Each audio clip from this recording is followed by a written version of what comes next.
Okay, hey everyone.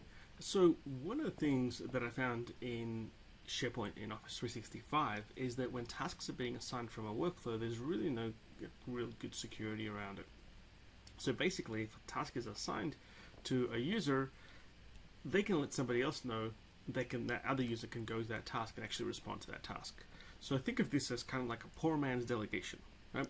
Rather than having necessarily a delegate option, you can just forward the email along to user 2. And so one thing you could do in assigning a task to somebody is actually just put that in the email and let them know that if you're too busy, just forward this on to your delegatee and they can respond to it.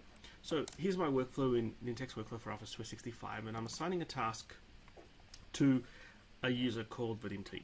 Alright, pretty straightforward. Vadim to Backman, perfect. Task for delegation, that's it. I didn't really make any other changes. The only thing I did do is right down the bottom, I'm storing the task item ID in a text variable called task ID.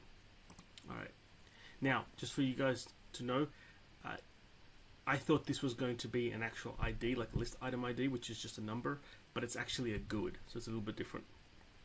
Okay, now what I'm doing here though is I really don't care what the response was, because what's going to happen is Vadim's going to get an email. He's going to look at this and go, I'm too busy, and he's going to forward it on to somebody called Richard. And Richard will respond with approve or reject it. Now, when we get past this point, what I'm doing right here is I'm actually querying the tasks list, because that's where the tasks are being created.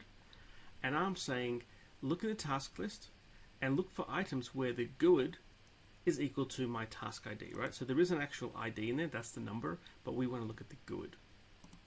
So that will find that specific task. We're ignoring the sort option, and we're saying I only want to get one response back, or one row back, one task. And then what we're saying is, what do we want to get back? So I'm getting the email address, so work email. I'm getting the assigned to property, and I'm storing it in a text variable called assigned to. And I'm also getting the modified by field, again, workflow email or work email, and storing it in modified by.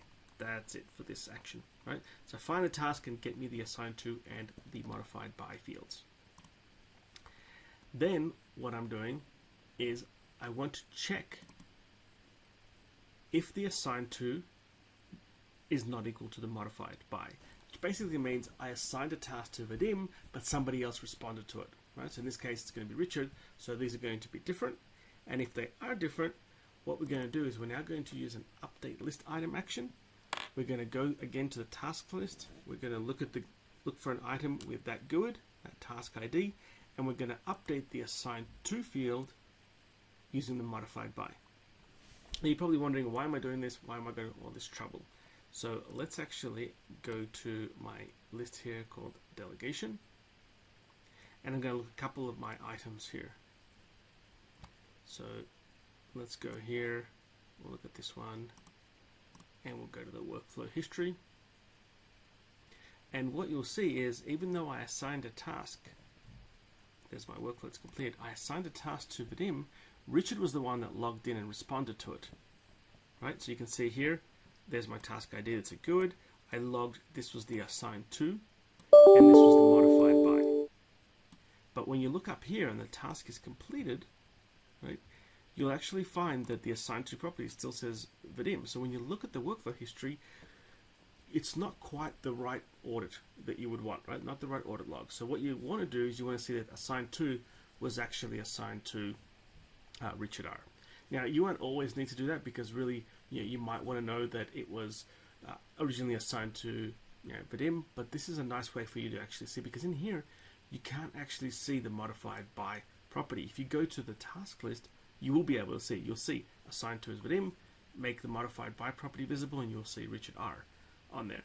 But if you want to see it in the workflow history, that update item action works perfectly. So let's go back to this list and we'll look at the latest item, and that's where I ran the latest version of that workflow. Again, the workflow originally assigned a task to Vadim. Richard R responded, and the workflow went, compared it, and then you can see it went and updated the assigned to property.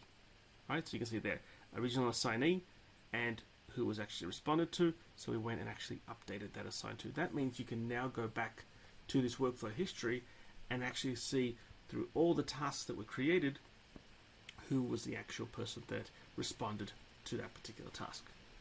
Okay, hope this helps you guys, and if you have any questions, just let me know.